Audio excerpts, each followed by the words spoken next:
everyone, and welcome back to the Retail Refresh, the show where we talk about everything to do with retail media and technology. I'm Jess, and I'll be one of your hosts today. And I'm just Rob. Aren't you forgetting something? I don't want to tell them. Come on, they deserve to hear it from you. Okay. Well, dedicated Retail Refresh listeners and members of the overall Cote cohort, as my legions of fans are called, I have sad news for you today. I am leaving the show to embark on a new journey. I'm starting a stand-up comedy club exclusively for jokes about robot vacuums. I just think they have this incredible talent for cleaning up messes, and I think it's time we celebrate that with laughter. A comedy club about robot vacuums, Rob? Are the comedians going to tell sweeping jokes or dusty one-liners? You bet. And there's a retail angle. There's some great joke potential about the trials and tribulations of robot vacuums navigating retail spaces. Not so much about trials and tribulations, but here's a joke for you. Why did the robot vacuum apply for a job at the department store? It wanted to clean up in sales. Honestly, it's a brilliant idea that I had, and I can't believe this has never been done before. I can't believe I'm entertaining this idea, but it might just be a clean break from some of our usual topics. But we're really going to miss you, Rob. I'm going to miss you too. What's that?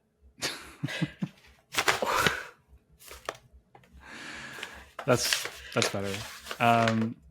Thanks, Jazz. So, anywho, who did you invite to my farewell party?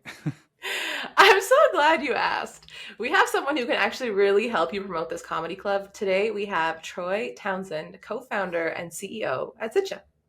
All right. So today we have Troy Townsend from Zitcha. Troy is an entrepreneur known for his visionary leadership and innovation in the retail media landscape. He founded Tiger Pistol, a groundbreaking social ad platform, and in 2022, he co-founded Zitcha with Jack Byrne. And they launched the world's first unified retail media platform, reshaping retail advertising. Welcome to the show, Troy. Thanks for having me. To start off, can you tell us a little bit about Zitcha and what you do exactly in the retail media space? Sure thing. So Zitcha is what's classified as an RMP, so a retail media platform.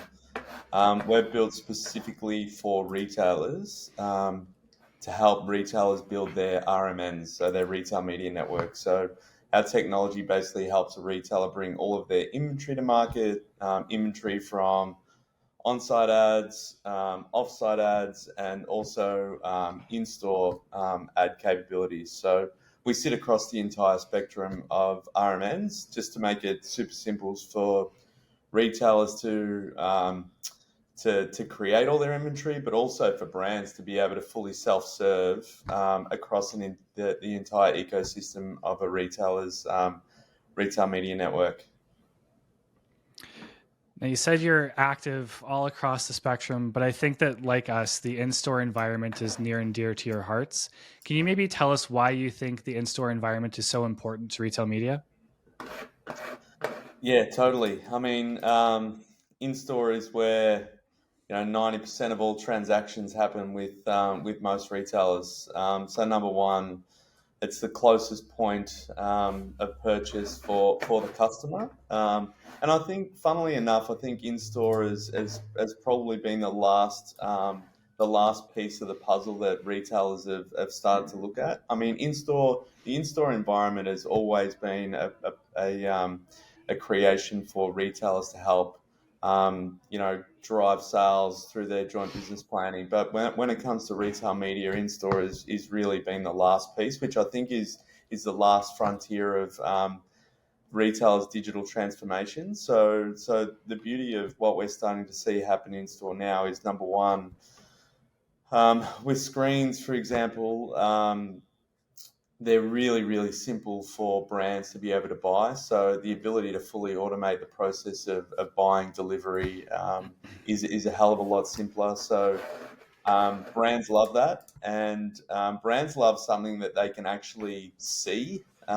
Very, very old school when it comes to being able to sort of go into a store and actually see their brand up in lights and I think what we're seeing now with our partnership with Broadsign is just the want and the desire for brands to be part of that sort of customer buying journey in the store environment, and having such a footprint, when whether you're walking into the entrance of the retailer, whether you're walking down specific aisles, you can be really, really specific and targeted in the brand messaging that you can sort of have in that environment.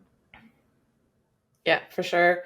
To your point, we know that most transactions today are still taking place inside the physical retail locations. But in-store retail media still tends to be a bit of an add-on to some of the initial online efforts. What is it about in-store media that maybe presents some challenges or requires more resources and effort? Well, I think it's probably, to start with, it's the bucket of money that it comes out of. So retail media creates two really clear buckets. One is trade spend, which is typically owned by the trading team or the merch teams, and sort of done in sort of that long joint business plan process. And the other is media dollars, so brand dollars. And I typically think RMNs have been created from sort of how do we transition those brand dollars into the space.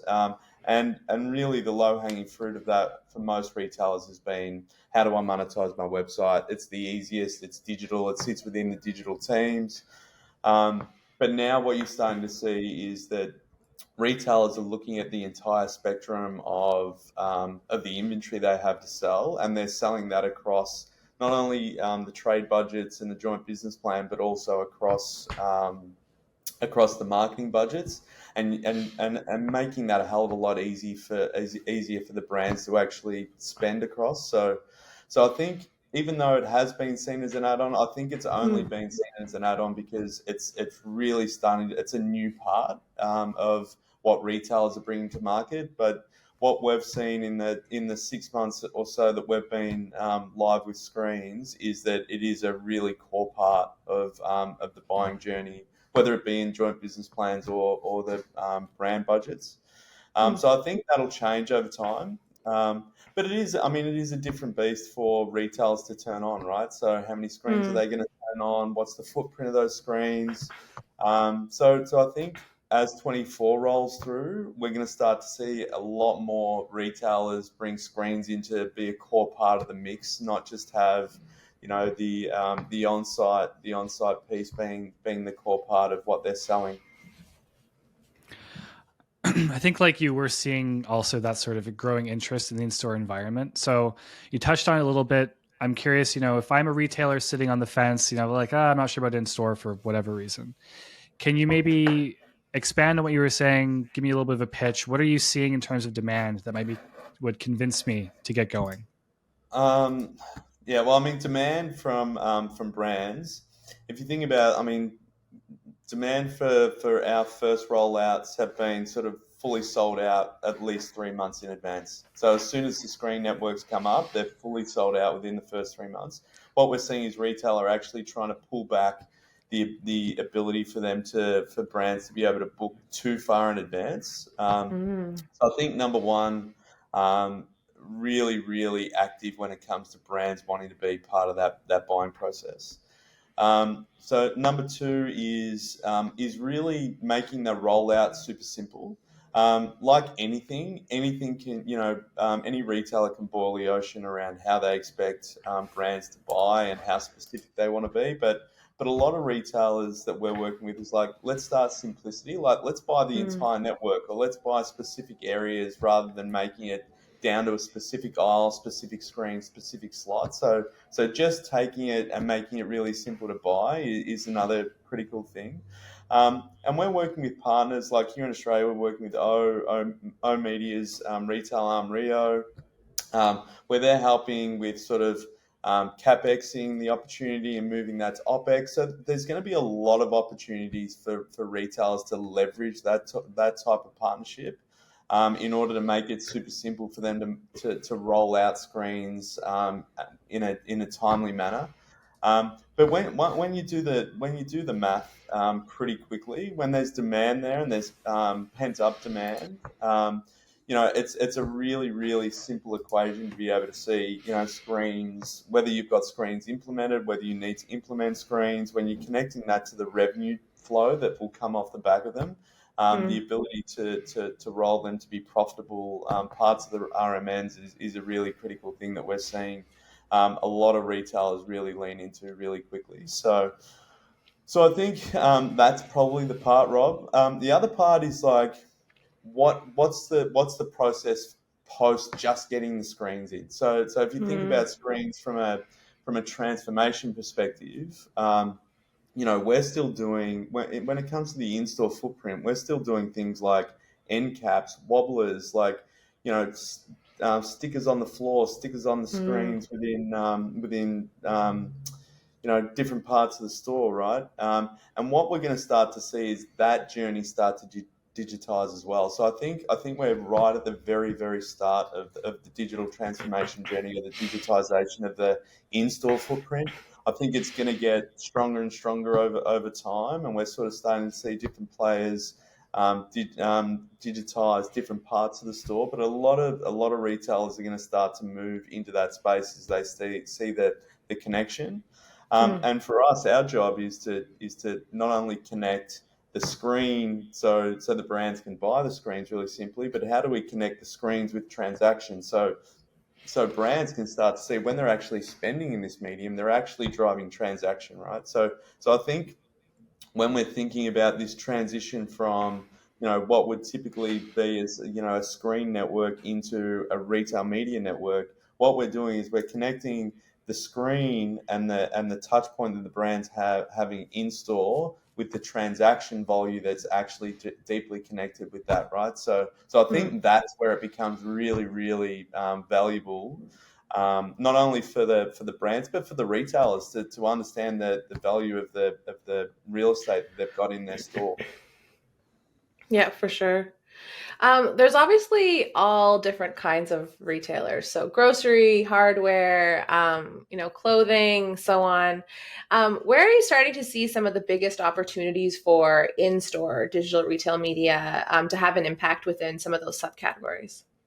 Yeah, I mean, I think it's a no-brainer that this lives in, and probably the leaders in the space would be grocery. So grocery being a main driver of getting this, but we're also seeing a heap of this in consumer electronics. We're seeing a heap in pharmacy. Hardware DIY is another big one. Stationery. So if you think about the buckets, you've got your grocery, you've got your pharmacy, you've got your department stores, and then you've got your specialty retailers. So I think in most parts of RMNs that are growing across the globe, that's typically the focus of where things are moving. But not only, we're starting to see not only large format work, but also smaller format screens come into the fray as well. So I think a lot of people look at your main groceries and then grocery retailers and go, right, what are they doing? How do we sort of start to transition into this space? But across the globe, whether it be in Europe, whether it be here in ANZ or the US, we're seeing it broadly, not just in one particular category. Even though groceries seem to be the leader because they typically have large footprints and are Right. driving quite a large amount of the RMN revenue, but we're seeing a really broad brush view of how screens can connect across those categories. Let's reintroduce kind of the online digital realm into this conversation. I think it's worth talking about how well in-store and online work together, right? Do you have any thoughts on what impact in-store media can have on just the general omni-channel mix, both for the brands who want to advertise and also the retailers who have their own online retail media offerings? Yeah, I mean, I think it's a no-brainer that if you can advertise in the in-store environment, but you're also driving traffic into store by, off-site, we're seeing a large growth of path to purchase. So we've got screens, but then we've got path to purchase also growing. So that journey of a customer leaving their house all the way into the store. So we're seeing a massive uplift within Zitcha of if the retailers have screens turned on in their store, their path to purchase out of home is also growing incrementally as well, which is super interesting. But the flywheel effect of the on-site, a lot of consumers are coming in and looking at on-site ads or looking at on-site websites for whether it be grocery or any of the retailers that we're working with, and then whether they're not purchasing but coming into store, we're seeing that not only from the on-site assets but also assets like Meta. And Google and the trade desk, we're seeing that a lot of the offsite work is connecting and growing. So we're seeing incremental uplift on conversion when there is an on-site or a digital connect with an in-store screen network as well. So I think it's a no-brainer that within the omni-channel world, you're going to need to buy across that. You're going to need to have the whole purchase journey laid out when you're running Mm-hmm. campaigns, and it really starts to work within how brands are looking at it, right? So some brands are using it as up and down. So when they're actually building campaigns, whether they've got new product development, whether they've got always on campaigns, but they're starting to build the mix in holistically from on site all the way into in store, which I think is the right way to do it when they're looking at driving conversion.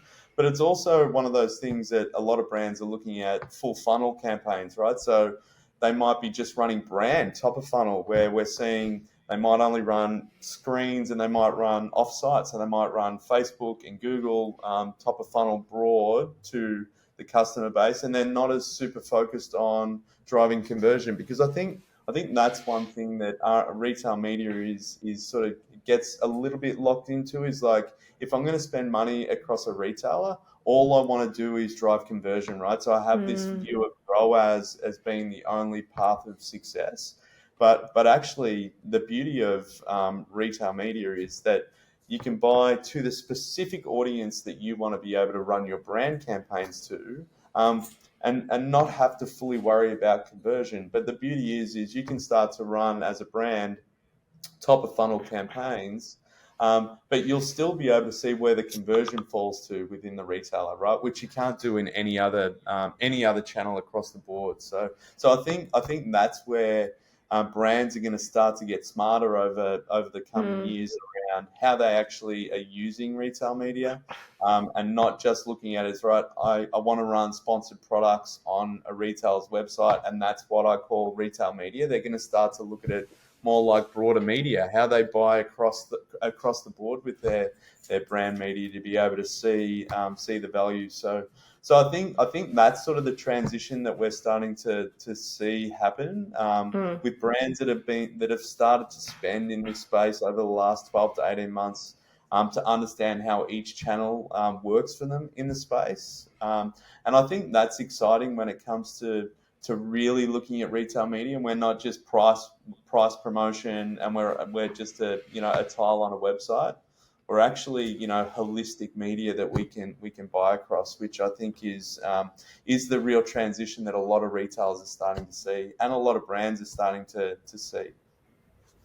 Yeah, for sure. So I always use this example when I think about my dad, because he owns a convenience store in a really small town here in Canada. What's involved if I want to roll out, say my dad wants to roll out an in-store media network? What's needed in terms of people, hardware, software? Is there anything specific when it comes to content management or network management solutions that need to be considered? I mean, that's a big question. There's multiple things when it comes to building an RMN.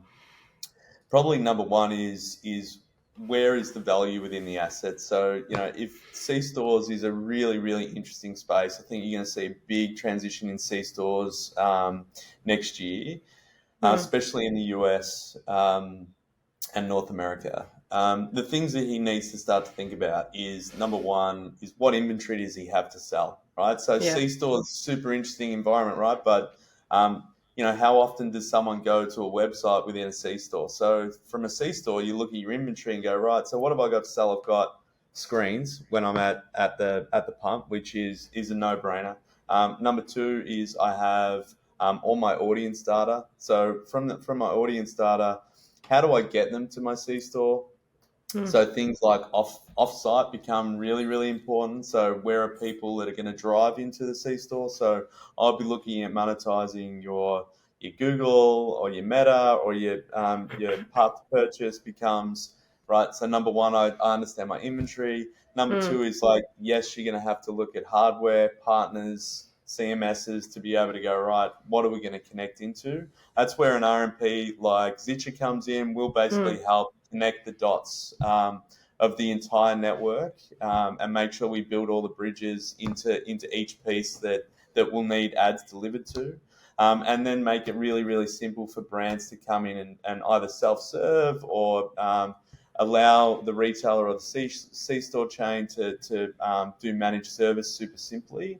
Mm. Um, but then it becomes there's the broader bucket. It's like, right, if you're going to move from being a retailer to being a media business, then that media needs to be sold, right? So you need to look at, Mm-hmm. do I build a sales team in order to sell that media? Or one of the things that you see transitioning really, really deeply now is this connection between merch teams and the retail media teams, right? So I think retail media over the last sort of couple of years has sort of incubated within the ecom teams. So like ecom has been able to go, right, so I control my entire space and I can sort of monetize that outside of what the broader merch teams are building on joint business planning. But now we're sort of starting to get this transition of ecom, then moving into merch, and how do we sort of build that connection? So I think internally there's also training, learning, and development around like what does this mean for Mm. the entire org. I think that's the piece that probably doesn't get spoken about as much. But when you get into the weeds of building an RMN, like that becomes a really, really critical thing. And for us, one of the things that we've tried to do. If you had to ask me, 3 years ago when I started the journey of building Zitcha, what are you going to build from an ad perspective? I wouldn't have said I'm going to help build wobblers and end caps and stickers and screens. Like, I was very ad tech focused, but what you start to see is when you're going to build an RMN, right? You need to sort of take a couple of steps back in order to take the steps forward to digitize. So building the connection points of all of the things that happen internally. How do you help planning internally? How do you help with joint business plans and over and above Mm. spend? Right, they're different. They're different things. They're nuanced to little bits. So I think that internal transformation piece is a really, really critical thing for every retailer to look at in order to be really, really valuable over time. And I think Mm-hmm. that the end critical bit for any retailer that's looking to set up is this is a long-term process. This is where you're building long-term enterprise value for your business, right? So Mm-hmm. the assets that you own need to be yours. So that's why we've taken the approach of being 100% retailer first. Because there's other players in the market that sit on the brand side, they then sit on the retail side. So it's like, they've got two masters where retailers need to control the data that they own, they need to control the assets that they have, and they need to be able to be the front door of how people buy those assets so they can control the pricing and the value over time. And I think those things, I mean, there's a lot in that, obviously, but Mm. those things are the critical things around building a successful network and really just having a clear view of what the value of your network is over time and making sure that you're driving towards that utilization number. Because in this space, I think everyone's gone to the top line revenue. Like they only Mm-hmm. look at what the top line value of their network is. But really over time, if you're building if you're running your own P&L and you're building a business, you need to work out what that bottom line delivery is, right? So what is that net incremental value that the RMN is going to be able to bring to that retailer themselves? So there is a lot in it, but it is Yeah. a super valuable space, as you start to see that, and different retailers go about it in different ways in order to sort of realize that value as quickly as they can. Yeah, for sure. Talking about the sort of long-term development and trends and all the rest of it, reminds me of a conversation we had a few weeks ago. You shared some interesting thoughts about just stages of development of retail media. I'd love it if you could just walk us through that again. What stage are we in now, and where do you think we're going over the next, let's say, 5 years or so? Yeah, I mean, I think, number one, every retailer is at different stages of their growth, but I think, we are still very much in the infancy of building to this space. A lot of retailers, the majority of retailers are still working out, what their first steps are. How do they transition? I mean, this might sound a little bit odd, but how do they transition from living in spreadsheets and getting people to do things and then sort of moving into how do I build a scalable media product within our business? There's some absolute highlights that you can look at. If you look at Walmart, you look at Albertsons and Kroger's of the world, like they're building really solid media businesses, and they have for the last few years. But then when you sort of take a step down from sort of those really critical tier ones that are leading the way, a lot of retailers are still trying to work through the process of, how do I sell this? What is the value of my network? And how do I take my first step into this space? We've talked about, if you think about, there's the first step of monetization, and the first step of that for most retailers, if we look at North America, North America have really, really driven hard behind the Amazon model. So how do I monetize my on-site assets? If I've got my on-site assets, my sponsored products and my listings, that means I've got an RMN. So if you think about that as a first step of the journey, but then it's like, right, so from step one, then how am I building my full inventory out? How am I building that omni-channel journey? So I still think a lot of tier ones are working through the process of that. So to get the entirety of their network in order to be able to sell, because a lot of these things over time have been built by people, right? So when you've got people building ads in the background or triaging ads, you can't really build a scalable media business, right? So looking at the process of how do I automate that? How do I then integrate that into my broader business? So I think we're right at the very start. People are still working through the process of getting all their inventory structured, getting all that set up. Where do I see this going? I definitely see this moving into the transition between over and above spend, so brand spend and trade spend. I think this is going to be the next frontier for a lot of retailers. Some retailers are looking at it purely to go, right, as I'm building my RMN, I'm going to transition and build across my joint business planning, and then I'm going to bring in over and above. Some retailers are looking at this purely for net incremental revenue, so they're building their RMNs around purely just O&A, but that's going to transition in together. So number one is that those dollars will grow and probably move into how do I, from a delivery perspective, how do I make it really, really simple to buy across my joint business plan, but also across my over and above, right? So brands can start to plan in advance.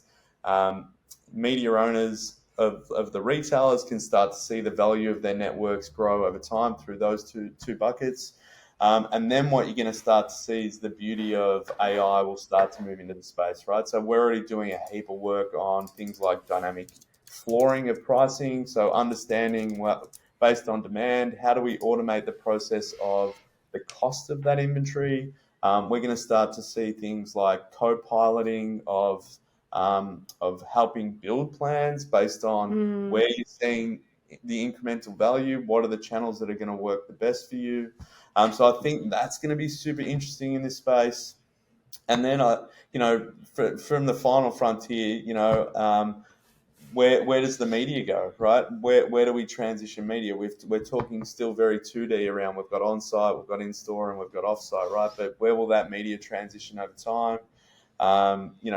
You've got AR sort of starting to flick into the mix. I think that's going to be super interesting for retailers to be able to look at how they monetize in that environment. But very much so is like, how do we maximize, like for a retailer, how do we maximize the yield that they're going to be able to drive into their network, but at the same time maximizing that value for the brands? Because the critical thing is for an RMN to work really, really well, there needs to be value on both sides, right? There needs to be value in Mm. the media that's getting sold, but there also needs to be maximum value back to the brands that are actually spending across those networks. So I think we're going to start to see a lot of work starting to happen in that process. Really, standard, like we've talked a lot about this year about standardization. The IAB have done a lot of work in that area. I think we're going to start to see a lot of that start to filter through. But again, I still think we've got a ways to go in that space. Probably the last bucket will be aggregation. People talk a lot about it. It's like, when does this space can aggregate? I think it's Mm. too early for aggregation, to be completely honest. I think retailers need to be really, really specific to their data, and not sort of starting to move into this aggregation model. There'll be a time when aggregation will be a thing. And when I say that, I mean it in a way of, retailers will be able to sell their inventory based on where the value sits within their network, right? So they might ever only get to sort of 80% utilization over time, but they need to be able to work through the process to get there. And then where aggregation becomes really interesting is, it's like, well, I've got 20% of my inventory that I'm happy to then put into the open web for aggregation, right? So I think Mm. I think it's very much a timing thing. But then when that becomes the point, you're going to start to be able to see aggregation grow. There's a few players that are sort of starting to put their toes in it now. My gut is that it's too early, and I think retailers are going to pull back on that within the market. But I think we're going to see that happen. If we start to look out over the next 3, 4, 5 years, we're going to start to see that occur in the market. So that's a critical thing. And the end piece, I think, which is the golden goose, is the connection of every channel to conversion, right? When we can Mm. start to see, if I'm spending money on a screen and Facebook, or screen and on-site ads, we know directly based on transaction, that this is the return that you're getting, right? I think Mm-hmm. that's when we all start to get very, very happy with where this space has gone. And I think that's the really critical thing that will create the value layers, that will create the pieces of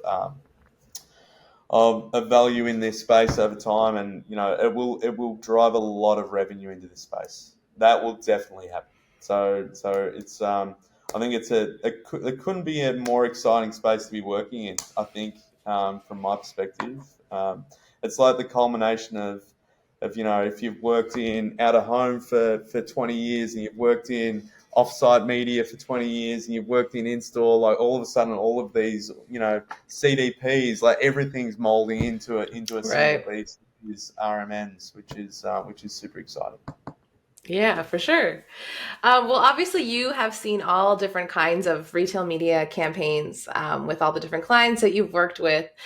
We ask this question to all of our guests. What is your vision for an interesting and impactful retail media campaign that incorporates in-store media?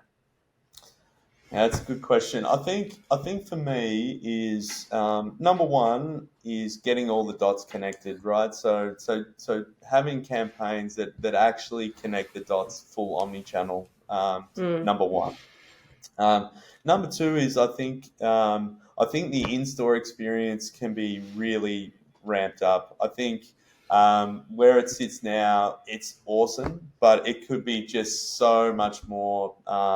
There's so much value that sits within a store footprint, that can really drive, not only incremental value from a sales perspective, but absolute brand value. Mm. So I like to see, any campaigns that we're running, or the brands are running. Number one, being really smart on what they're doing for each channel, but also connecting the dots of every channel to sort of have a holistic omni-channel view of how to build campaigns. And we're starting to see some amazing ones. Amazon, Microsoft are doing some amazing work in this space, where they're working with a lot of the retailers that we are, pushing the boundaries of how they want to be seen across the retailer's footprint in multiple markets.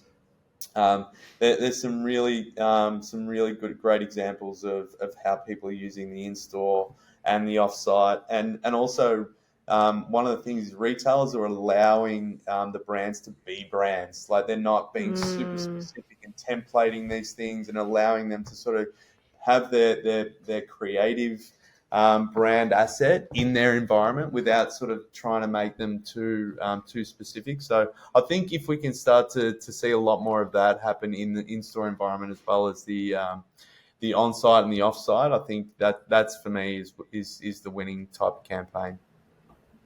Awesome. Troy, this has been truly illuminating. I'm wondering, before we hang up, is there anything else you think our audience should know? Any parting words of wisdom for retailers out there, or brands even? Yeah, I mean, I think retailers, making sure they have all their inventory. I mean, in-store inventory is super important, not only for the brand experience, but also for the revenue experience that the retailer is going to create, right? So if you look at the opportunity, so I think for me, I'm always going to be full omnichannel. I think that's the play for the next 3 to 5 years, to make sure you've got all your channels connected. But that in-store environment is just so important for brands to get access to the customers, and for customers to have a really great experience with. So that's number one. And number two, I think, is you can start small. You don't need to boil the ocean as a retailer. You don't need to have everything turned on, everything perfect in order to build an RMN. Some of the retailers that I've worked with over the years that have done the best job have started with a single channel. They've started with a channel, and they've started to build up over time. They've proved it to the business. They've proved it to each team, because there's always going to be people in a transformation journey like this that don't want to change. This is a change that happens within the retailer. So I think very much starting with something is better than not, than not starting with anything. So that's probably for the retailers. And then on the brand side, test and learn. I mean, absolutely, every retailer you've got the ability to buy through is like, test the channels, test how they, split test it from running your own campaigns to running retailer campaigns. Don't get super focused on just ROAS as a number for success, because that is actually that's gonna trip you up. I think you need to start to understand how the media acts in the retailer's environment. Understand that CPM versus CPM in different channels, doing it different ways is not always a good litmus test of value. You need to really start to get clear on how the media works and reacts in the retailer's environment. So a lot of that is test and learn. I think 2024 is very much around doing that and starting to get really going a lot broader. Don't be really specific in just doing one channel. And I think North America is probably on the let's just do the on-site sponsored products. Let's spend all our money here. I think very much like, look at the breadth of every channel that your retailers are going to turn on, and connect them, build full campaigns around them, do MPDs, like run different parts of your business, and also